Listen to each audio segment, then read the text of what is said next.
All right, we're going to learn 24 years of my mistakes in 40 minutes. My name is John. I'm a software designer and entrepreneur from San Francisco. Many years ago, I was a student like you. I didn't know what I wanted to do, so mostly I ended up partying in university, means drinking beer and smoking marijuana a lot. And I didn't know what I wanted to do after I graduated. But I always dreamed of working in my own company. So eventually, I started a SaaS company. How many know what SaaS is? Software as a service? We all use SaaS products, right? I started a SaaS company called Five9. It was a call center software company. So we provided call center software, which everyone hates. Today, that company, Five9, is about a $3.6 billion company. It's hard to imagine. It's about a $3.6 billion company. And then my friend Misha and I, who's Ukrainian by descent, created a company called DoctorBase. And the idea behind DoctorBase was software that helps patients talk to doctors. So if you're a patient, you could take a picture of something and send it to a doctor. And we ended up with about 9 million Americans on our platform. So we really got to learn how to build software that scales. And we sold that a couple of years ago in an all-cash deal to a big company in Los Angeles. My friends and I were traveling throughout Europe, and we discovered Ukraine. And we discovered three things about Ukraine, to be perfectly honest. One, there's a lot of beautiful people here, lots of good-looking people. Two, lots of really smart people, really technically smart. And three, people here love to have, I think, much more fun than they do in San Francisco. In San Francisco, everyone's working all the time. Everyone talks about work. And I would much prefer spending time with my Ukrainian friends here in Kiev, going drinking beer and having fun, going to hangover, than in San Francisco, where everyone's talking about work all the time. People ask me, why Ukraine? My wife is Ukrainian. We just got married. And my wife's brother is here somewhere, so I have to say my wife's the greatest thing that ever happened to me. She's awesome. But my children will be Ukrainian, Korean, and I want them to have the best. I want them in 20 years to be proud of being Ukrainian, okay? What I'm about to teach you is so fucking important, because if you think about the money part of learning these soft skills, right? Because you are the elite. You are the best of Ukraine here at KPI. And you are just as smart as the people in San Francisco. The only difference is no one taught you this yet, okay? If you think about the money difference, let's say you're making $3,500 a month. That's a good salary. But you know, top developers here with soft skills make $7,000 a month. So what's the difference? $42,000 a year. Over 12 years of you working, what is that? That's $500,000 that people don't get because they don't have these skills. Okay, so I can't tell you how important these skills are. And I'm not here teaching you this because I'm smarter than you or I'm better than you. I'm not. Most of you are probably smarter than me. It's just it took me 24 years to learn this, okay? So when I say this stuff, don't be insulted. I love my wife. I love Ukraine very, very much. And I know that Ukraine can be an incredible place. Even if you guys don't stay in Ukraine, wherever you go, you will still be representing Ukraine. And because you are the elite of this country, once you learn these skills, you will be 10 times more powerful. All right? Let's go. Soft skills, ultimately, when you're good at it, is the ability for our cultural difference to disappear. So when I'm speaking to Andre, even though Andre is Ukrainian and I'm American, I don't feel like there's a big cultural difference. I feel like I'm working with another American with a little funny accent, but that's all. Ultimately, that's what soft skills is, right? It's about mentality and it's communication. All right, there's 5 parts of soft skills, okay? Let's get into it. I see this a lot because not everyone speaks great English in Ukraine, which is okay. We're all here to learn, right? I'm learning Russian. You guys continue to practice your English. But there is this myth that a lot of Ukrainian, Russian, foreign people, foreign to me, because I'm a foreigner here, have, which is, if I keep just talking in English, you'll be impressed.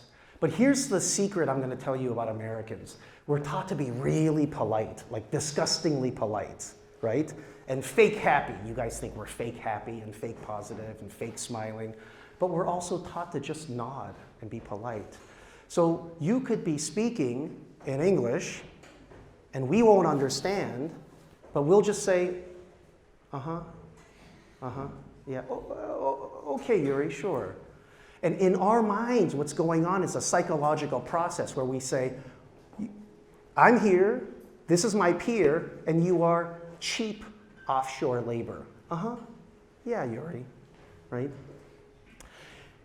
It's dangerous to believe just because other Ukrainians think your English is good, that your English is good. We always need to be practicing what I call idiomatic English. Anyone know what idiomatic English is? Okay, so it basically means you understand how to speak and make jokes and understand our jokes and slang, okay? And that's how you communicate as a peer. So we all need to be working on our English. This is another really bad habit that we need to completely get rid of. And I see it in Ukrainian politicians especially. I gave a speech at Stanford a couple of months ago about Ukraine with a panel of politicians, really smart Ukrainian startup people, and I was speaking on a panel on stage. And I noticed when Ukrainian politicians get a difficult question, instead of answering the question, they give a fucking history lesson, right? Again, history lesson, you start becoming cheap offshore labor, right? Nobody goes to SoftServe for innovation. You know why we hire SoftServe? Because you're cheap international offshore labor for us, okay? So, Americans discount you immediately when you give us a history lesson. Don't do that. It's a very bad habit. It takes practice to get out of it, and I'm going to show you how to hack your brain so that you don't give history lessons anymore, and you give answers that make you feel like a peer. It goes like this. I get a lot of startups here in, well, all over the world that pitch me. And when you don't have good soft skills, it goes like this. Yuri says, John, I have a great startup idea. Will you please have lunch with me? I want to tell you all about it. It's an amazing startup. We're doing so well. Our customers love us. We're exploding. We're blowing up. You got to meet with us. So I said, okay, Yuri, sure. Yuri, how much money did you make last month? Or what's your MRR? Anyone know what MRR is? Boom, you're a superstar. Yeah. Okay. It's monthly recurring revenue. If I'm right, thank you. What's your name? Roman. Yeah. I got my eyes on you, Roman. Okay, monthly recurring revenue is how much money your software company makes each month. So I say, Yuri, what's your MRR? And Yuri says, well, see, the way our customers think about their product, it's very complicated, so they take their time to look at our... Yuri, what's your MRR last month? Well, I'm trying to tell you. See, when we first came up with this product, my brother and I, 3 years ago, I say, Yuri, you're giving me a fucking history lesson. I hate history. What is your fucking MRR? Well, it's only $3,000 a month. But what do you want? Okay, so we're not Silicon Valley company, okay? What do you want? We didn't get a lot of money. What can I do? Now I'm thinking Yuri is cheap offshore labor. Now there's a way to hack this, okay? A history lesson is giving a smart person information they already know. Don't give history lessons. There's too many history lessons going on. And I understand that's part of the culture, but now it's time for the elite of Ukraine, you, to advance. Fuck history lessons. It makes us look like cheap offshore labor. This is how you hack a conversation. Yuri, what was your MOR last month? $3,000 a month, and we have $80,000 more in an email list that we expect to close in 90 days if you give us your money. Great. So here's the hack. If someone asks you a question, because now you're in school, but after you graduate, you're going to be talking to foreign clients, foreign partners, foreign investors, since you're a startup guy like me, and they're going to ask you questions. If the answer to a question has a date or a number, answer with the date or number first.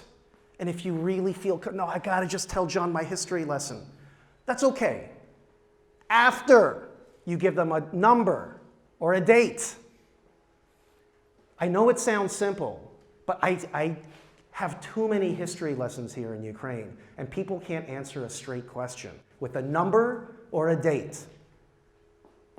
If someone important asks you a question and the answer anywhere has a number or a date, answer first with the number and the date, then go into your history lesson. Okay? This guy is going to raise money. This guy is just going to think, oh my God, why is this so hard? It's probably because Americans are racist towards Ukrainians. And he'll never understand why. This person's going to raise money. That's going to be you. Okay, so here are my rules of accurate communication. Don't give history lessons. And the other thing is, here's a hack. Don't ask important people questions where the answer can be found on your iPhone. How many people have a smartphone? Okay, fucking everybody. If you can find an answer to a question on your phone, don't ask an important executive this question. Too many times I get questions and I'm like, you can find the answer yourself. I want to tell you a secret about rich people. The most important thing to people with money isn't more money, it's time. Because we're old and we realize we're going to die one day. Okay? Don't waste their time by asking a question whose answer you can find on your Android phone. Answer with a number or a date. Tell the truth, even if it's going to hurt you. I find a lot of times when people don't want to tell me the truth, what do? They give me a history lesson.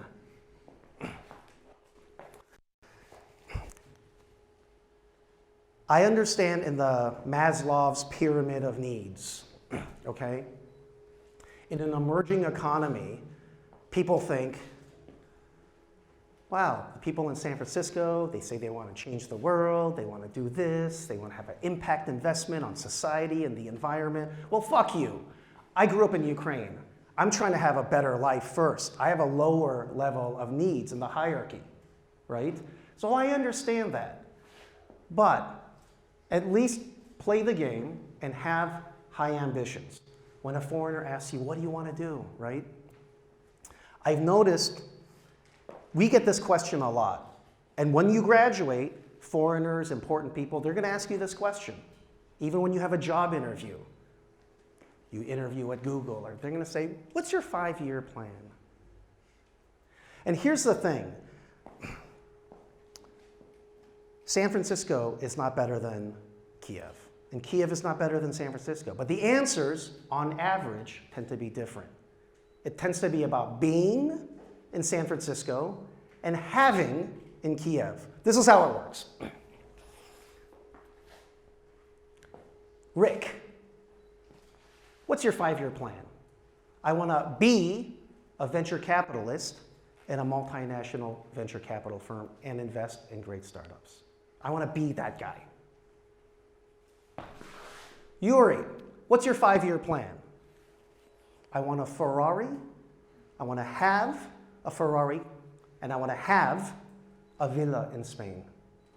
To be or to have?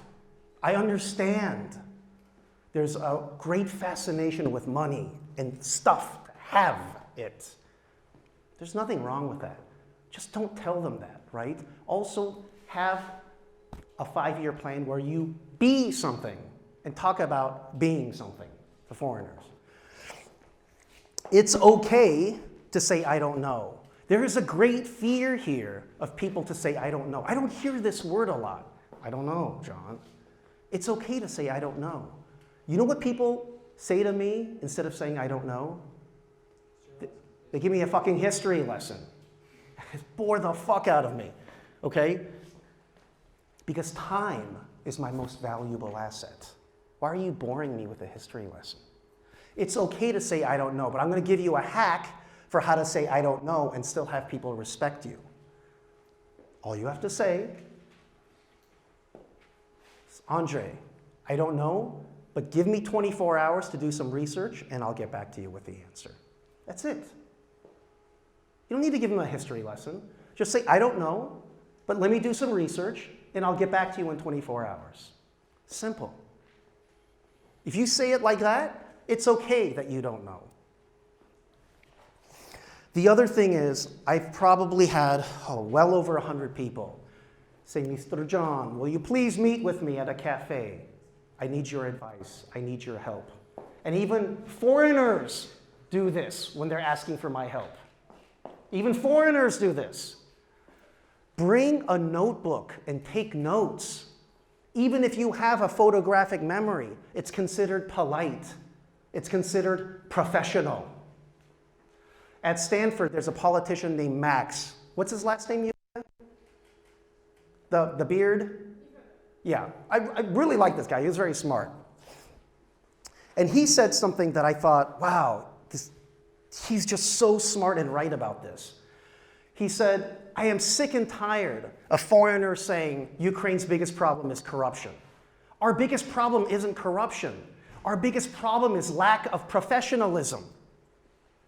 Because no one taught you guys how to be professional. So you are instead cheap offshore labor. That's why a lot of you, unfortunately, will end up working at a big outsourcing company as cheap offshore labor. Buy a notebook. Costs 100 hryvnias.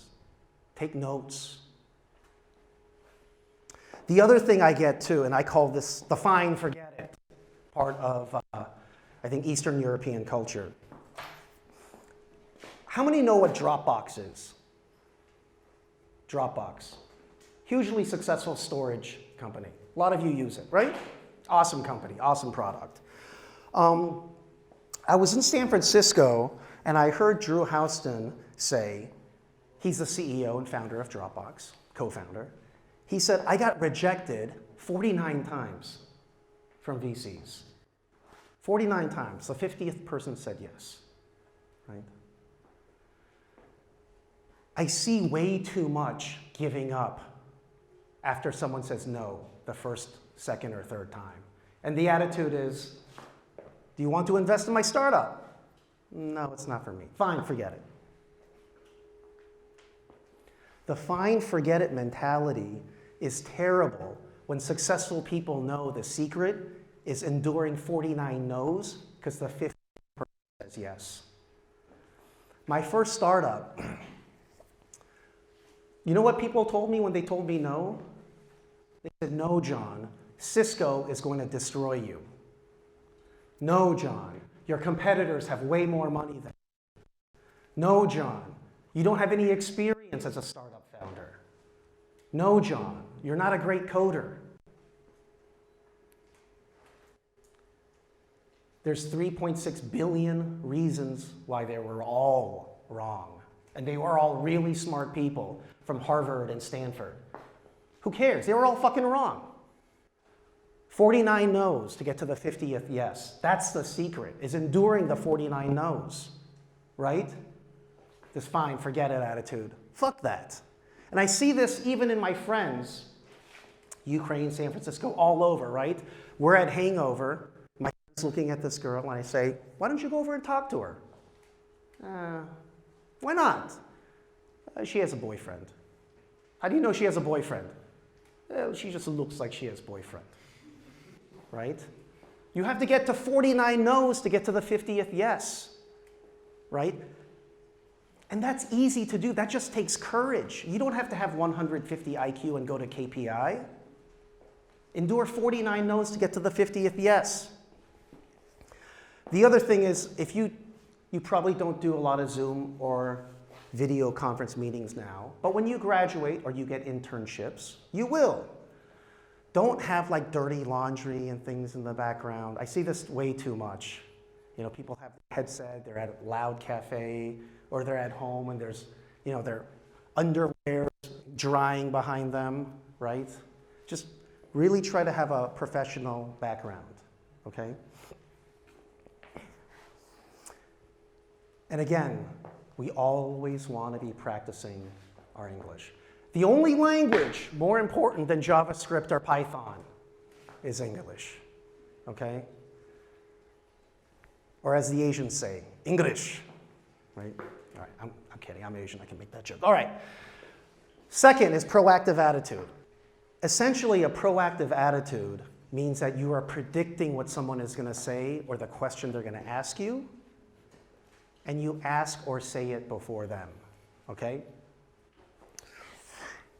And I see this in a lot of outsourcing companies, and I hear my friends that go to outsourcing companies complain about this style of non-proactive attitude, right? I'm picking on Yuri, but Yuri's an imaginary person, but an American says, Yuri, let's build XYZ feature. And Yuri says, okay. Yuri, now that you have the spec sheet, do you have any questions? No. Yuri, I showed the software to our customer, and she says it's too complicated. Maybe we can make it simpler. Yuri says, okay. You have any ideas for how to make XYZ simpler, Yuri? And Yuri says, now, no. Later, the American says, hey, Yuri, I showed my friend who works at Google our XYZ feature, and he came out with an idea to save 3 clicks for our user experience in the software. What do you think? Come on, let's build it. And Yuri says, okay.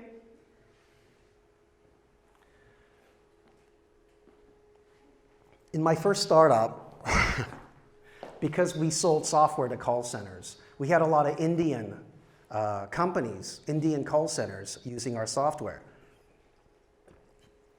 And there's been a problem with Americans treating Indian call center workers badly on the phone when things don't go well, right? Because a lot of call centers, and it's not just India, this is just call centers in general, a lot of call centers are taught to do this. When a customer asks you a question, you repeat the question, look up the answer, and you give the answer, and that's it, right? So a customer calls an international call center. It doesn't have to be India, but for this example, we're going to use India. And let's say this lovely woman working at this Indian call center, the American calls and says, Geeta, my internet is down. And Geeta says, so if I understand correctly, your internet is down, yes? Have you tried power cycling the router? And the American says, I already did that, Geeta. What else can I do? And Geeta says, so if I understand correctly, you want to know what else to do. Have you tried unplugging the router, waiting 30 seconds and plugging it back in? And the American says, Geeta, I fucking tried that already. Why don't you power cycle this, Geeta? And there's, you know, it's been a problem because Americans on the phone, when they think you're cheap offshore labor, don't treat you like a human being. Do you think this American guy would speak this way to an American woman? British woman? Of course not. But he's doing it, one, because he's angry, and two, he sees Gita as cheap offshore labor, right? And so he treats her badly and dehumanizes her. It's fucked up, it's wrong, but it's very difficult to dehumanize someone that you think is your peer, okay? So we want to be peers. Here are my rules of having a proactive attitude. Try to anticipate the questions before they ask you. I see a lot of folks, they're smart. There are lots of really, really smart people in Ukraine, but they sit here and they say, well, yeah, I know, but you didn't ask me, so what can I? You didn't ask me, right? Don't wait for them to ask you a question. The other thing too, and I think this is something that there's a big misunderstanding between America and Ukraine. I think a lot of Ukrainians were taught, don't challenge the boss, just complain in silence. Complain to your teammate, complain to your wife. Don't challenge the boss. But the secret is, we like challengers. There's a great American software company called Salesforce. Anyone heard of Salesforce? Okay. Some of you might be working at Salesforce or on a Salesforce project, right? Salesforce portal I use. Nice. I see you. Look, come get at me for a job afterwards. Okay, but I don't need your. I'm kidding. That's how good you are. He doesn't need us, Yulia. You fucking asshole, Roman. Fuck you. No. Okay. Salesforce did a study, and then they released, and they said salespeople in America who challenge the customer actually sell more. Challenging an American will get you more respect.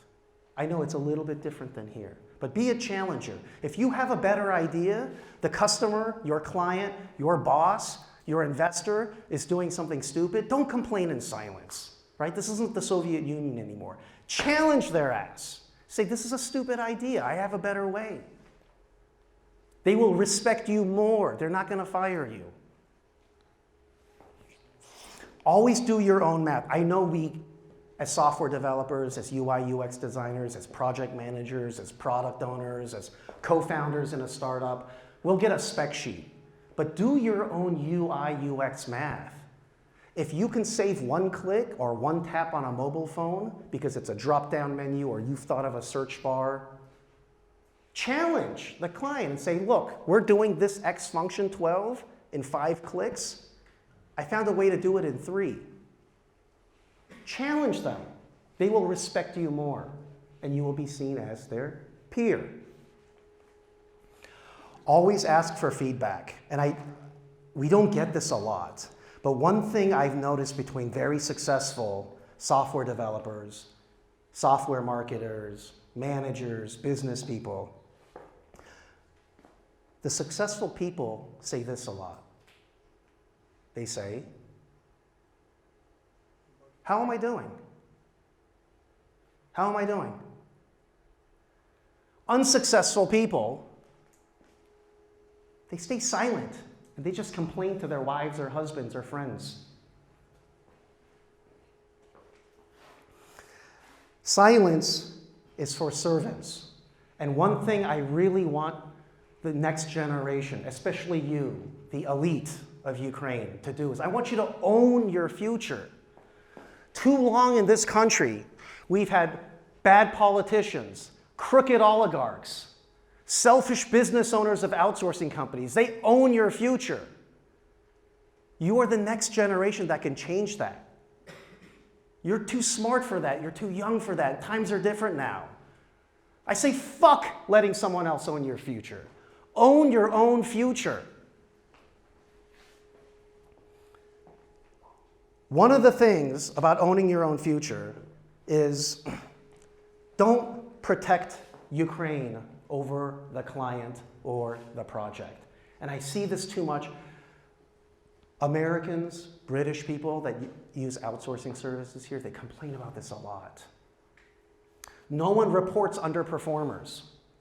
They just protect each other against the Americans, against the British.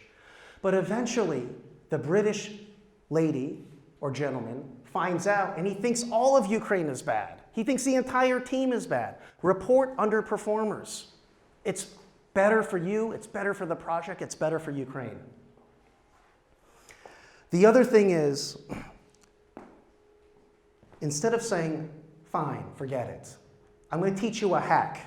I know it's tough to face rejection, okay? It hurts, but with this simple hack, you're going to pierce right through any business rejection. When someone says no, you don't have enough experience to work here.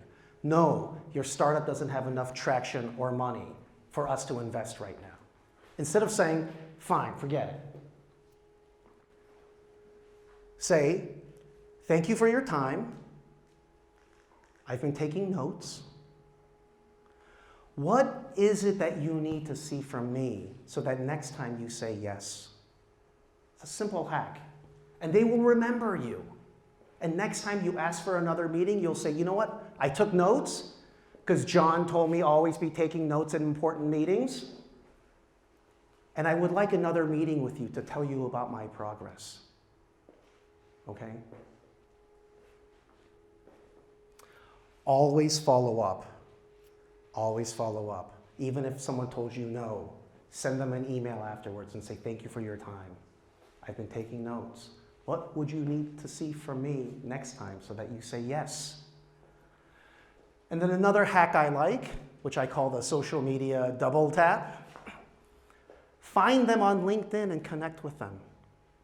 See if they have a Twitter and follow them. See if they've wrote an article on Medium. How many of you guys know what Medium is? Okay, great. Wow. Wow, that's amazing. See if they've written an article on Medium. And just click the clap button at the bottom, okay? Important people take so many meetings, we forget faces and names. But if you send a follow-up email using my hack, and you do this social media double tap, they will remember you. And you have a chance to have another meeting so that you can face 49 more rejections before you get to yes. But if your attitude is, fine, forget it, fucking asshole foreigner, right? You're never gonna see yes. You're never gonna see success. Okay, work ethic.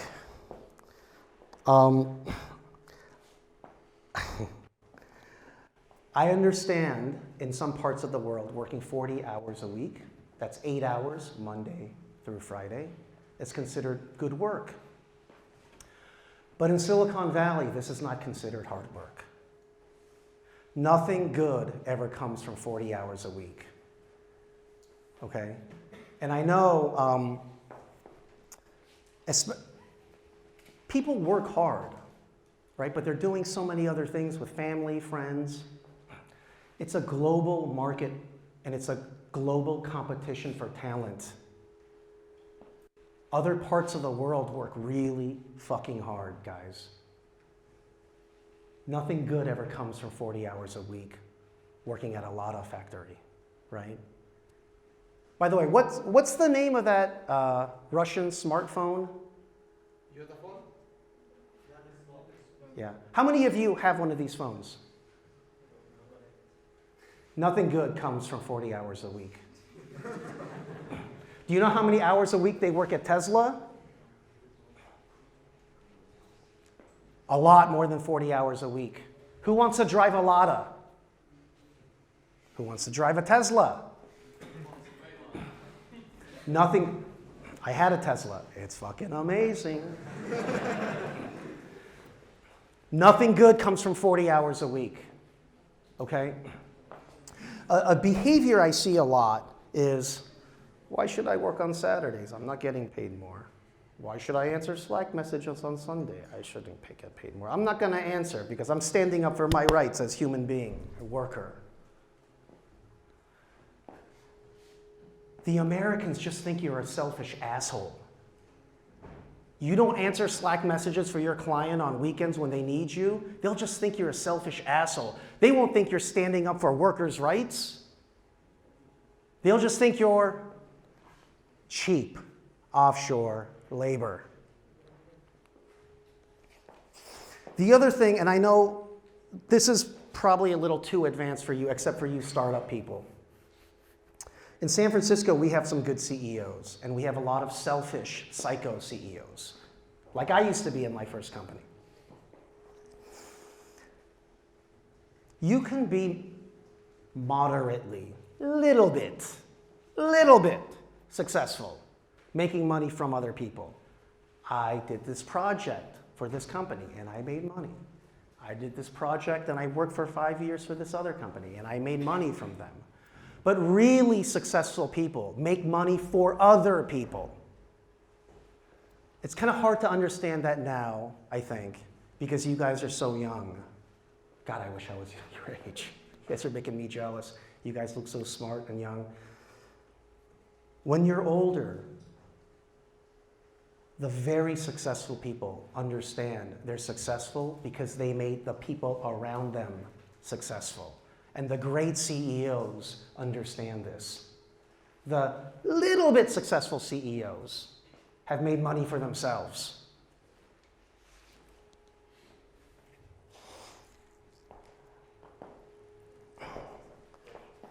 You know, a lot of, by the way, did people know 1 out of 11,600 and something people, some, you guys can Google it, but 1 out of 11,600 or something like this, people in San Francisco are billionaires. Can you imagine that? A lot of them drive a Prius. It's okay to want a Lamborghini. And when you have the money, and some of you, a good percentage of you, are going to have amazing careers, and you're going to be able to buy a Lamborghini or a Tesla one day. That's okay. But to focus on the Lamborghini and not making other people successful around you, the Westerners will think you're vapid. They'll think the worst Russian stereotypes of you, okay? The other, and let's just say the fucking truth right now. There's a lot of racism from Americans about Russian-speaking people, and it's total bullshit. But that's the way it is right now, because of Trump, because of Putin, because of a lot of things, and because a lot of Americans are stupid. Not all, but a lot of Americans are fucking stupid, right? I have these parties at my house in San Francisco, and this is a true story. My partner, Misha, brought his girlfriend, and 2 of my Ukrainian female friends came. And you know, a lot of Ukrainian women, very beautiful, and they dress very nice. So they come into my house, and Misha's girlfriend at the time, he broke up with her, which is good, she said, "Why does John hang out with prostitutes?" And Misha said, "They're not prostitutes, they're product managers at biotech company."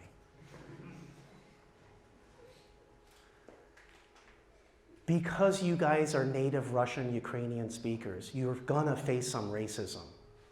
It's okay. It's okay, fuck them. But that means we have to make extra effort in learning soft skills so that we're seen as a peer, okay? There is a famous American named Martin Luther King. You guys know Martin Luther King? Martin Luther King Jr. is the reason why I today can start a company and not be washing dishes in the back of a restaurant. Martin Luther King said, "Excellence is the best detriment and way to fight racism." Excellence. You guys have the technical smarts. Once you learn these soft skills, everyone will see you as a peer. It doesn't matter what accent you have. Here are the rules of a work ethic. We said 40 hours a week. It's not considered hard work, guys, gals, okay? Nothing good comes from 40 hours a week. And you don't have to work every Saturday. I don't work every Saturday. But it's knowing strategically which Saturdays to work. One thing you're going to realize once you start working is you're not going to see a lot of 40, 50-year-old programmers. You're not going to see a lot of 40, 50-year-old programmers.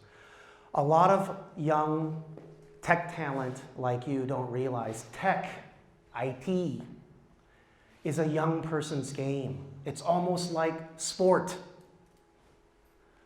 When you're 50 years old, not a lot of people are going to want to hire you. You don't have a lot of time. You don't have a lot of time. It's about knowing which Saturdays to work because you don't have a lot of time. Silicon Valley is so obsessed with equality. We need more women engineers. We need more minorities. But you know what Silicon Valley is not doing, which I think is super fucked up? They're not correcting the fact that they're very ageist. They try not to be prejudiced towards anyone. Black, white, gay, transgender, Russian, man, woman, whatever. We all want to force equality, and that's good. Except if you're old, then you're fucked. You don't have a lot of time, guys. It's about knowing which Saturdays to work. We also, anyone know who Tim Ferriss is? Okay. I mean, Tim Ferriss, and I love his podcast. He's brilliant, and his guests are brilliant. But we also have this culture about hack your life, hack your work, 4-hour work week, 6-pack abs in 5 hours, $1 million in 50 days. It's okay to try and hack things, right? Like we're learning some soft skills hacks, right?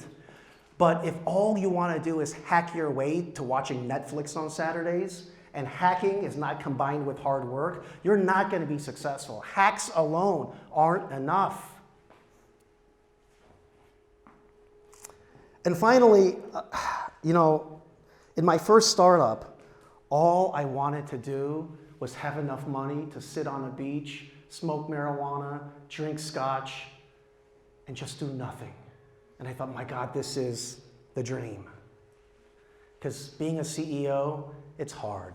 Being in a startup, as you know or will know, it's fucking hard. It grinds your soul, right? The CEO of Pinterest, how many know Pinterest? He has a great saying. He said, being the CEO of Pinterest, I slept like a baby. I cried myself to sleep each night. It's hard. That's all I wanted to do was be on a beach, right? Drinking, doing nothing. So, in 2014, my first startup had an IPO. Anyone know what an IPO is? You, Roman. Roman knows all. Roman knows what an IPO is. It is the top. It is the championship belt in IT. If you have started a company that had an IPO, you are at the very, very top of the mountain. That is Mount Everest. There's not a lot of people there. It's a very special club. But then in 2015, someone came with a great offer for my second company. It was an all-cash offer, so me and Misha sold. So suddenly in 2015, I have a lot of time because I don't have a job. I have some money, and I'm sitting in my beautiful new house, which I bought for millions of dollars in San Francisco. And suddenly I have nothing to do. I'm old, but I'm not that old yet. So I would get up in the morning at around 11 o'clock. I would walk into my kitchen. I would open a beer. I would get a cigarette. I would smoke. And I would tell myself how sad I am. Here's the secret about chasing money. Once you have it, if you don't have something to build, if you don't have something to fight for, it's really fucking depressing. And if you're the kind of person that's sitting on a beach drinking all day is going to make you happy for the rest of your life, you're probably such a dumb shit, you're never going to make $1 million anyway. Anyone know who this is? Okay. Yeah. She did a famous fraud in Silicon Valley. She raised hundreds of millions, $1 billion or something. You guys can Google it. She raised a lot of money, and it turns out her product never worked and she knew it. She was a total fraud, okay? Cheating and corruption, it's not just for Ukraine, guys. There's lots of it in the USA too. Lots of it. Reputation is more important than money. And I want to say this again. Reputation is more important than money. A lot of people have fucked me over or cheated me in my 24 years. But you know what? As much as I wanted to cheat them back or hurt them, I just went about my business because one of my mentors taught me an important lesson. Reputation is more important than money. Okay?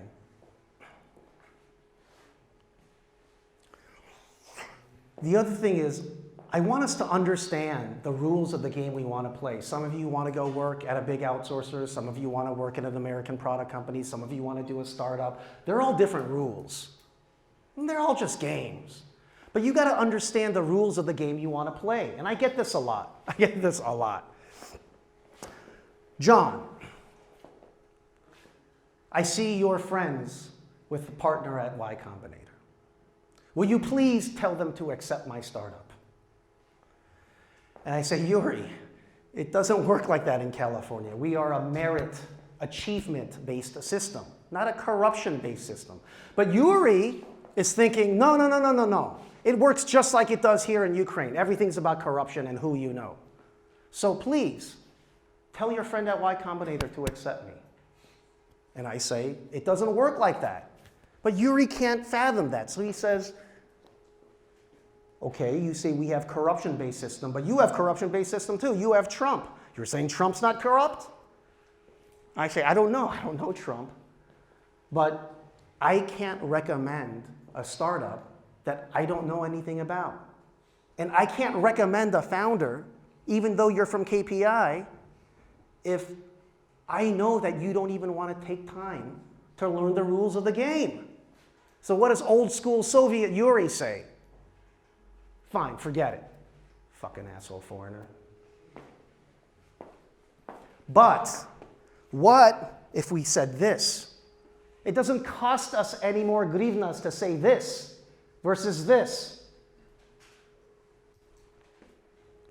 John, I've got a startup idea, but I don't know if it has product market fit. I don't know if it's a good idea. Will you meet with me so you can just listen to my idea? Sure, Yuri. What's the idea?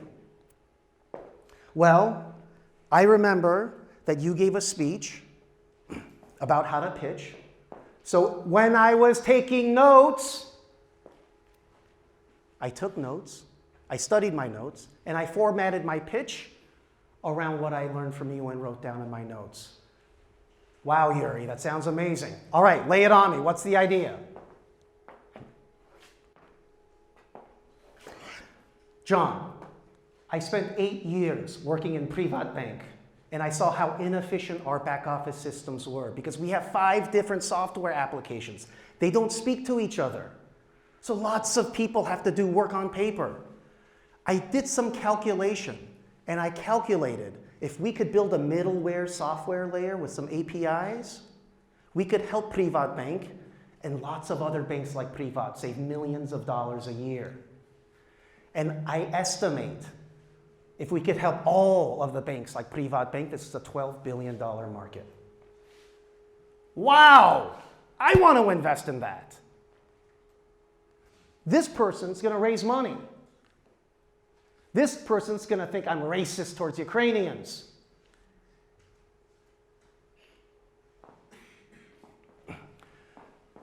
This is another thing, and I think this comes from post-communist or communist culture, and we need to get away from this. We always want to be adding value first. Too many people come up to me and say, John, will you help me? I'm like, who the fuck are you? I'm Andre. I've got a great idea. I work at outsourcing company, but we're building new product. John, will you help me? You always want to be demonstrating value, and you understand that relationships are a two-way street. It's quid pro quo. This for that. And this isn't just in business. This is in relationships, diplomacy, anything. Quid pro quo. There's too much of a legacy of Soviet culture where you expect someone to give you something. But there's a new world. No one's giving you shit.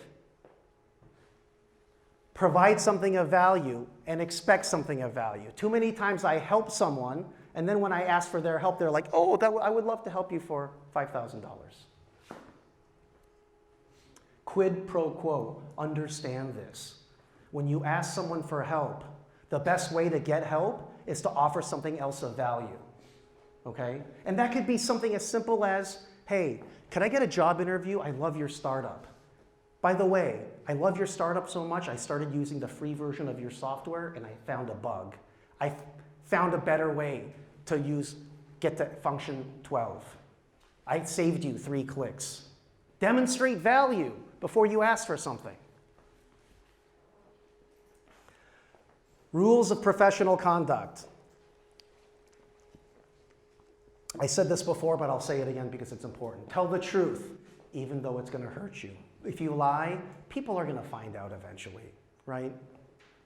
Tell the truth, even if it's going to hurt you. Don't exaggerate the truth.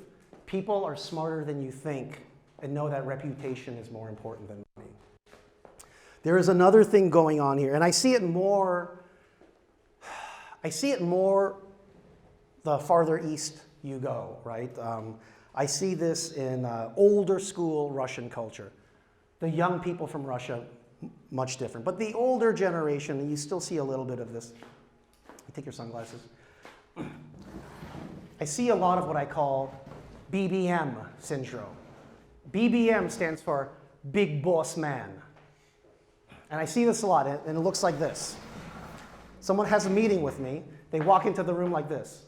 Привет, John. I read your TechCrunch articles. I like you. I like you, okay? I know lots of people here in Ukraine. I've got a very, very big, important idea. But I like you. Maybe I let you invest.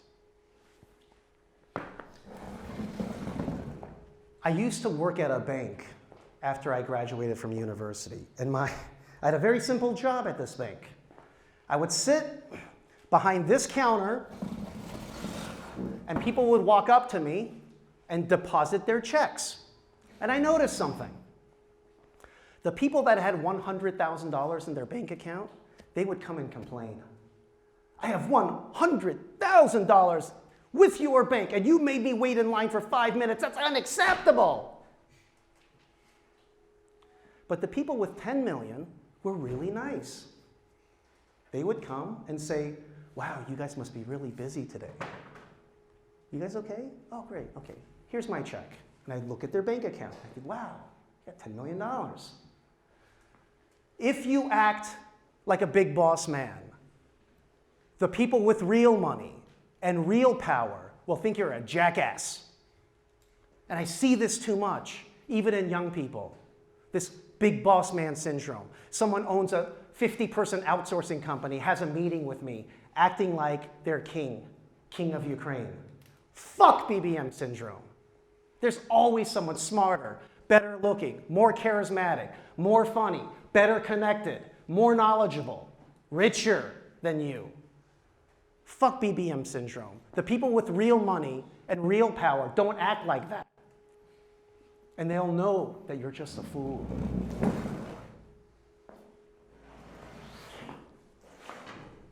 Always try to meet deadlines. That's another thing that I think is a common source of outsourcing companies and offshore projects.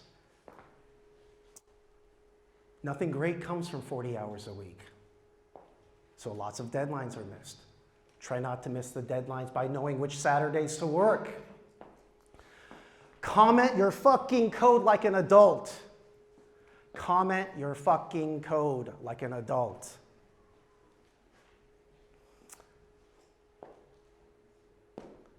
You know, they say women ask for help more than men. So when women get lost driving, they'll ask someone for help. But we men, we'll make 3 right turns, get to the same place, and be like, fuck! Ask for help.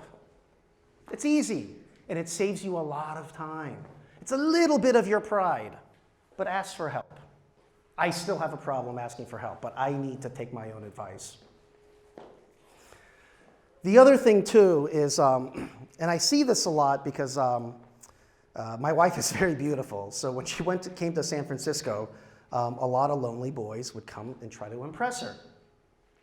And in San Francisco, there's lots of new startups, right? And lots of CEOs of new startups. They haven't done shit yet, but they've got a big idea and big plans and a grand vision. So I'm a very curious person. I love listening to conversations. So I just listen, right? And a lot of guys approach her and talk to her about their future ideas, right? And they say, oh, hi, what's your name? Oh, Elizaveta. Wow, Elizaveta, that's an interesting name. Where are you from? I'm from Ukraine. Ukraine, wow, really? Since you didn't ask, let me tell you all about my company. It's a multi-distributed, fault-tolerant back-end architecture. It's not a big deal. We're going to revolutionize the world, probably get bought by Google for $100 million. But I don't like to talk about money. And she's not impressed. No one gives a fuck about your future ideas. They only care about your past accomplishments. And to have past accomplishments, we know nothing great comes from 40 hours a week. No one gives a fuck about your future ideas. There's too many people with Bbm Syndrome about their future ideas. And this is so bad in San Francisco. So many BBMs with future ideas. There were shit. No one gives a fuck about you, your BBM, or your future idea. They only care about your past accomplishments. And as we know, you can't have much past accomplishments on 40 hours a week. The other thing, too, I've noticed, and I don't know why, but I've noticed in 24 years, I've hired lots of people, right? I've hired lots of different ethnicities, gay, straight, white, Asian, and it's not about race, sexual orientation. It's not about any of that. It's not about rich or poor family. It's about habits. Habits predict success. And I've noticed the different habits of people who just end up working till they die, and people who are successful enough so that when they're my age, they have enough choice to do whatever the fuck they want. They're free, versus people who are basically enslaved to their job and their mortgage payment.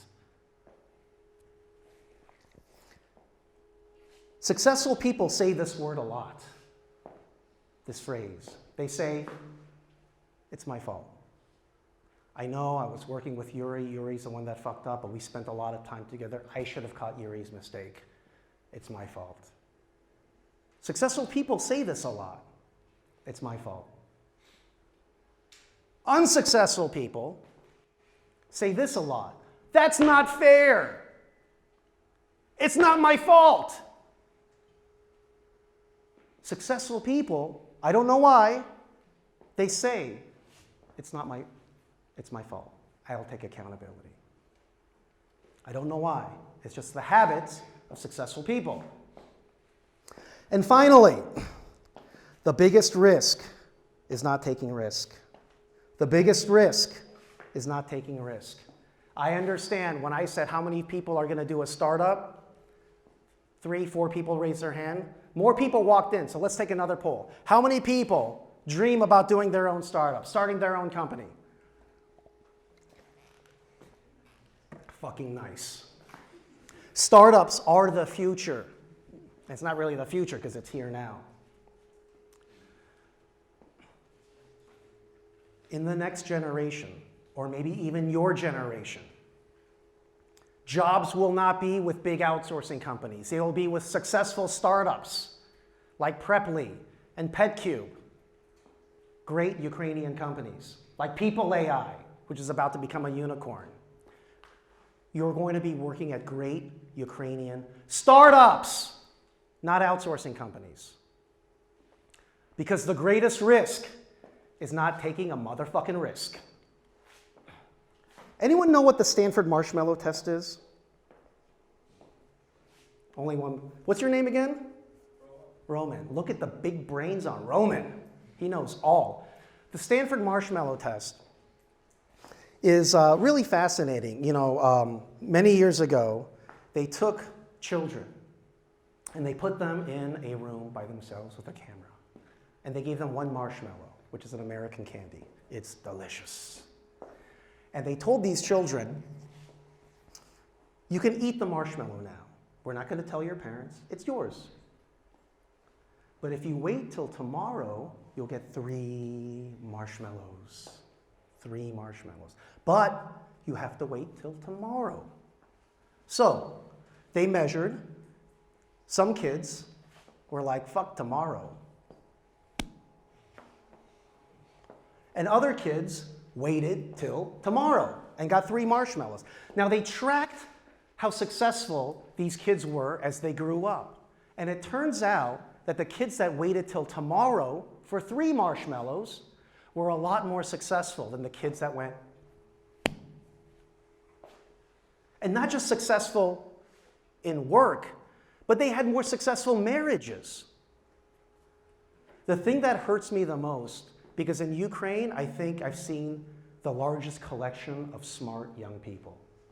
The potential in this country is unfucking believable. But we have a whole nation of young people failing the Stanford marshmallow test. Most developers, when I say, do you want $4,000 a month? No equity. Or do you want $3,500 a month with equity? Yuri says, that's $500. Give me the $500.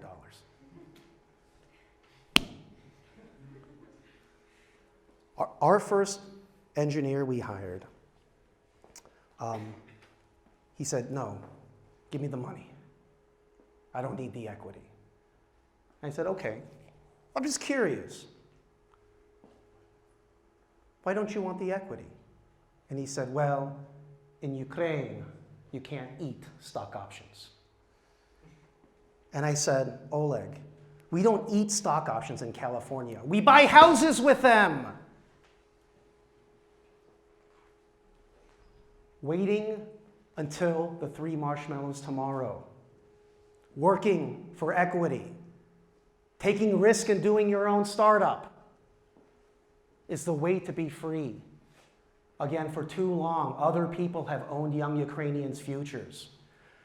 I have a vision that one day young people will own their own futures. Not some big outsourcing company, not some oligarch's company. None of these people give you equity. The biggest risk is not taking risk.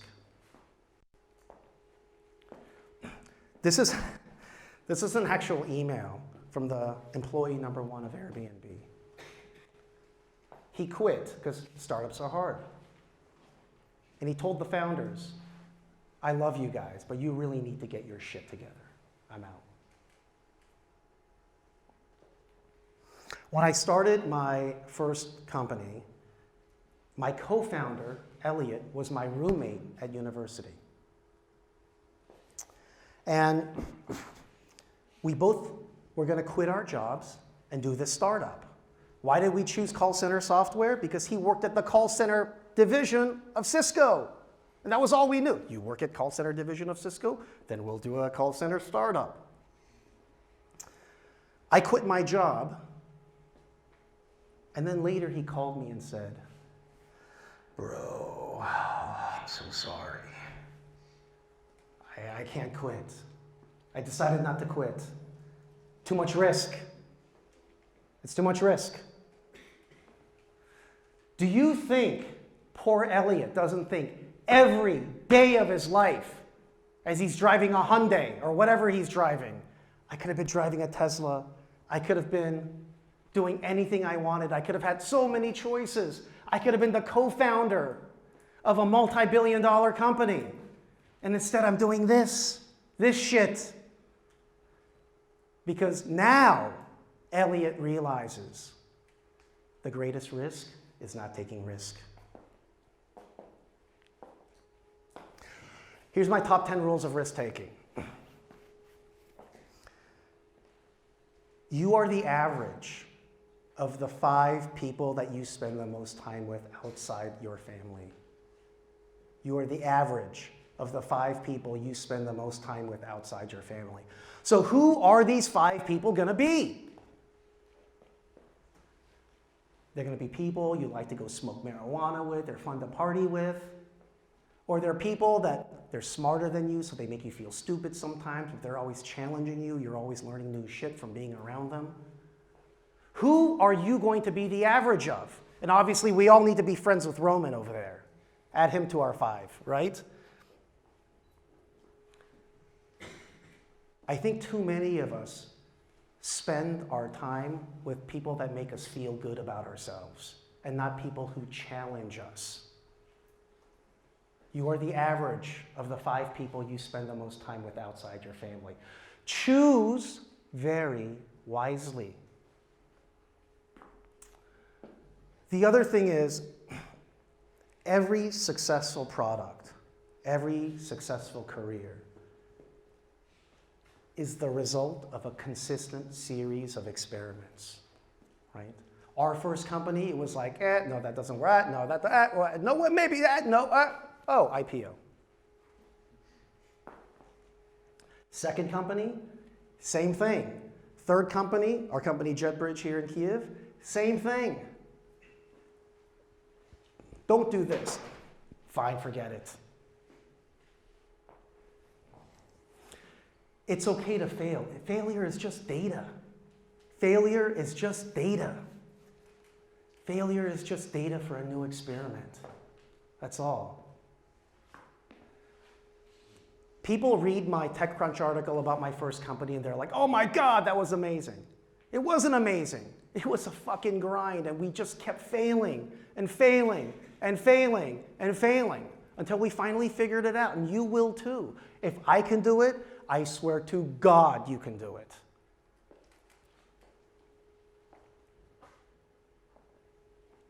We talked about failing 49 times or getting 49 no's before the 50th yes. But